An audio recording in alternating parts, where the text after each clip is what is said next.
በስመ አብ ወወልድ ወመንፈስ ቅዱስ አሐዱ አምላክ አሜን። በሞት ላይ ስልጣን ያለውን በሞት እንዲሽር ይኸውም ዲያብሎስ ነው። የሐዋርያው የጳውሎስ መልእክት ወደ ዕብራውያን ምዕራፍ 2 ቁጥር 14። ይህንን መልእክት የምትሰሙ ሁላችሁም በያላችሁበት ሰላም እግዚአብሔር ይብዛላችሁ። የሰላም አምላክ ልዑል እግዚአብሔር ስለዚች ዕለትና ሰዓት ክብርና ምስጋና ለእርሱ ይሁን። ሐዋርያ ጳውሎስ በዕብራውያን መልእክቱ የገለጸው ይህ ቃል የክርስቶስን ሞት ድል አድርጎ መነሳት ብቻ ሳይሆን የዲያብሎስን በሞት ላይ የነበረውን ስልጣን እንዴት እንደሻረም የሚያስረዳ ክፍል ነው። ዕብራውያን ምዕራፍ 2 ቁጥር 14 እና 15 እንደዚህ ይላል።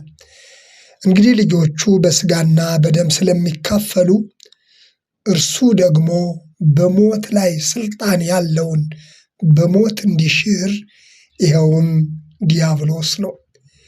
በሕይወታቸውም ሁሉ ስለ ሞት ፍርሃት በባርነት ይታሰሩ የነበሩትን ሁሉ ነፃ እንዲያወጣ በሥጋና በደም እንዲሁ ተካፈለ ይላል። በሕይወታቸውም ሁሉ ስለ ሞት ፍርሃት በባርነት ይታሰሩ የነበሩትን ሁሉ ነፃ እንዲያወጣ በሥጋና በደም እንዲሁ ተካፈለ ይላል። መድኃኒታችን ኢየሱስ ክርስቶስ የእኛን ሥጋ ሲለብስ ሰው ሲሆን ከሞት ፍርሃት ነፃ ሊያወጣንና በሞት ላይ ስልጣን ያለውን ዲያብሎስን እንዲሽር ነው። በዚህ በቅዳም ሱር ላይ ዲያብሎስ ታሰረ፣ ጌታ ተመረመረ የሚል አንድ አዋጅ አለ።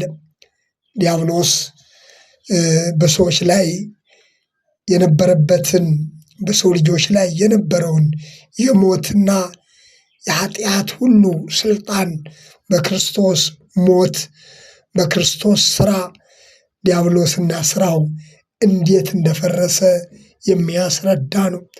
ከሞት ፍርሃት ነፃ መውጣት የሆነልን በመድኃኒታችን በኢየሱስ ክርስቶስ ሞት ድል አድርጎ መነሳት እንደሆነ እንገነዘባለን። ሐዋርያው ቅዱስ ጳውሎስ ሊሄድ ከክርስቶስ ጋር ልኖር እናፍቃለሁ እጅግ የሚሻል ነውና ይላል። ፊልጵስዩስ ምዕራፍ 1 ቁጥር 23 ላይ ሊሄድ ከክርስቶስ ጋርም ልኖር እናፍቃለሁ እጅግ የሚሻል ነውና ይላል። ከክርስቶስ ጋር መኖር እጅግ የሚሻል እንደሆነ፣ ይህ የሚሻለው ነገር ደግሞ የሚገኘው በሞት በኩል ወደ ክርስቶስ በመሄድ እንደሆነ ቃሉ ያስረዳናል። ለዚህ ነው በአንደኛ ቆሮንቶስ መልእክቱ ምዕራፍ 15 ከቁጥር 55 ጀምሮ እንደዚህ ይላል። ነገር ግን ይላል ሐዋርያ ቅዱስ ጳውሎስ፣ ሞት ሆይ ሞጊያ የት አለ? ሲኦል ሆይ ድል መንሳትህ የት አለ? የሞት ሞጊያ ኃጢአት ነው፣ የኃጢአትም ኃይል ሕግ ነው ካለ በኋላ ነገር ግን በጌታችን በኢየሱስ ክርስቶስ በኩል ድል መንሳትን ለሚሰጠን ለእግዚአብሔር ምስጋና ይሆን አለ። ነገር ግን አለ በጌታችን በኢየሱስ ክርስቶስ በኩል ድል መንሳትን ለሚሰጠን ለእግዚአብሔር ምስጋና ይሁን። አንደኛ ቆሮንቶስ ምዕራፍ 15 ማለት መድኃኒታችን ኢየሱስ ክርስቶስ የትንሣኤያችን በኩር እንደሆነ ስለ ትንሣኤ በስፋት የተነገረበት ምዕራፍ ነው።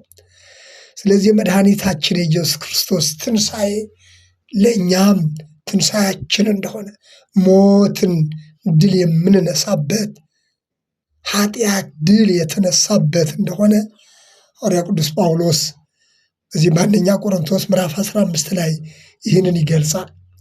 ሞት ሆይ ሞጊያ የት አለ? ሲኦል ሆይ ድል መንሳት የት አለ?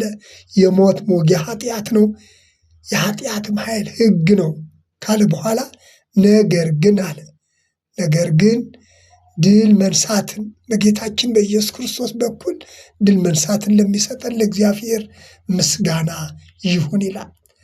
እንደሚታወቀው ኃጢአት ሞትን አስከትሏል። የሰው ልጅ ሕግ እንኳ ቢሰጠው ኃጢአትን መተውና ሕግን መጠበቅ አልተቻለውም ነበር። የሕግ ፍጻሜ የሆነው ክርስቶስ ግን ኃጢአትና ሞትን ድል በመንሳት ሁላችንንም ሕያዋን አድርጎናል።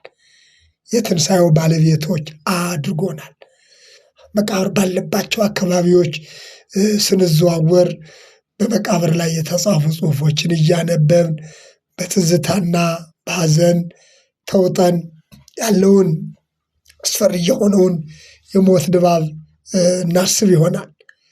ክርስቶስ ግን ይህን የሞት ድባብ ይህንን የሞት ታሪክ ቀይሮ ሞትን ድል አድርጎ የትንሣኤ ባለቤቶች አድርጎናል። ለዚህ ነው በሞት ላይ ስልጣን ያለውን በሞት እንዲሽር ይኸውም ዲያብሎስ ነው አለ። ሞትን ያስከተለ ኃጢአትን ወደ ዓለም ያመጣ በኃጢአት ምክንያት ሞትን ያስከተለ ዲያብሎስን እንዲሽር የዲያብሎስን ስራ ብቻ አይደለም፣ ዲያብሎስን የሞት የጥፋት መነሻ የሆነውን ዲያብሎስን እንዲሽር እኛም እንደ ክርስቶስ የምንነሳ መሆናችንን የትንሣኤ ባለቤቶች መሆናችንን እያሰብን ትንሣኤያችንን በተስፋ እንድንጠባበቅ ታዘናል። ሐዋርያው ቅዱስ ጳውሎስ ልሄድ ከክርስቶስ ጋር ልኖር እናፍቃለሁ፣ ይህ እጅግ የሚሻል ነውና እንዳለው የሚሻለውን ከክርስቶስ ጋር የመኖርን ጸጋና ዕድል ያገኘነው በክርስቶስ ትንሣኤ ነው። በሞት ላይ ስልጣን ባለው በክርስቶስ ፍጹም እምነት ሲኖረን ሞታችን ወደ ትንሣኤ የሚያደርሰን መሆኑን እያሰብን ሞትን እንዳንፈራ ያደርገናል። በዚህ በባለ ሀምሳ በምንለው ከትንሣኤ እስከ ባለ ጰራቅሊጦስ ወቅት በቤተ ክርስቲያን በቅዳሴ መካከል የሚዜም አንድ አገልግሎት አለ። ክርስቶስ ተንሥአ እሙታን ሞተ ወኬዶ ለሞት ለእለ ውስተ መቃብር ወሀበ ሕይወተ ዘላለም ዕረፍተ የሚል ነው። ክርስቶስ ከሙታን ተለይቶ ተነሳ። ክርስቶስ ከሙታን ተለይቶ ተነሳ፣ ሞትን ረገጠው። ሞትን ረገጠው፣ በመቃብር ላሉት የዘላለም ዕረፍት የሚሆን ሕይወትን ሰጣቸው ይላል። በመቃብር ላሉት የዘላለም ዕረፍት የሚሆን ሕይወትን ሰጣቸው። ክርስቶስ በሕይወት ላለነው ብቻ አይደለም፣ በመቃብር ላሉት መቃብራቸውን እያየን ሐዘን የሚሰማን በመቃብር ውስጥ ላሉት ሁሉ አለ የዘላለም ዕረፍት የሚሆን ሕይወት የዘላለም ዕረፍት የሚሆን ሕይወትን ሰጣቸው።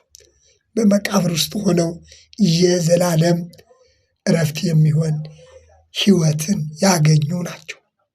በክርስቶስ ስንሆን በመቃብር ውስጥም ብንሆን ቆመን ብንሄድ በክርስቶስ ትንሣኤ ያገኘ ነው። በሞት ላይ ስልጣን ያለውን ዲያብሎስን በመሻር ለሚያምኑበቱ የዘላለም ዕረፍት የሚሆን ሕይወትን እንደሰጠን መቃብር ላሉት ይህ ሕይወት እንደተሰጣቸው ማመን ይገባናል። በሞት ላይ ስልጣን ያለው ክርስቶስ ይህንን አድርጓል። ምድራዊ ባለስልጣን ይህንን ማድረግ አይችልም።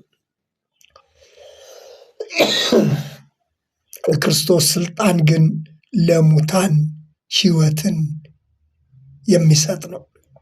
በመቃብር ላሉት ሕይወትና ዕረፍትን የሚሰጥ ነው። በክርስቶስ ይህ ሁሉ ሆኖልናል። ትንሣኤውን ስናስብ ተነሳ ስንል የተለመደ ንግግር ብቻ ሳይሆን በሞት ላይ ስልጣን ያለው እርሱ ሞትን እንዲሽር ሞትን ሻረ ማለት ዲያብሎስን እንደሻረ የሞት የኃጢአት ምክንያት የሆነውን ዛሬም የሰውን ልጅ በኃጢአትና በሞት ከአምላኩ ከእግዚአብሔር የሚነጥለውን የዲያብሎስን ስራ ብቻ ሳይሆን ዲያብሎስን ነው የሚለው በሞት ላይ ስልጣን ያለውን በሞት እንዲሽር ይኸውም ዲያብሎስ ነው። ከሞት ፍርሃት ነፃ ለማውጣት ዲያብሎስንና ስራውን አፍርሶልናል። ስለዚህ ውድ የእግዚአብሔር ቤተሰቦችን መልእክት የምንሰማ ሁላችንም የክርስቶስ ትንሣኤያችን እንደሆነ በተለይ በዚህ ወቅት በተደጋጋሚ የሚነገረው እያንዳንዳችን በመቃብር ውስጥ ላሉትም በሕይወት ላለነውም የዘላለም ረፍት የሚሆን ሕይወትን በክርስቶስ ትንሣኤ እንዳገኘን ማሰብ ይገባናል። ስለ ድምፁ ጥራትና በአንዳንድ በመካከል ለተፈጠሩት ችግሮች ሁሉ ይቅርታ ጠይቃለሁኝ።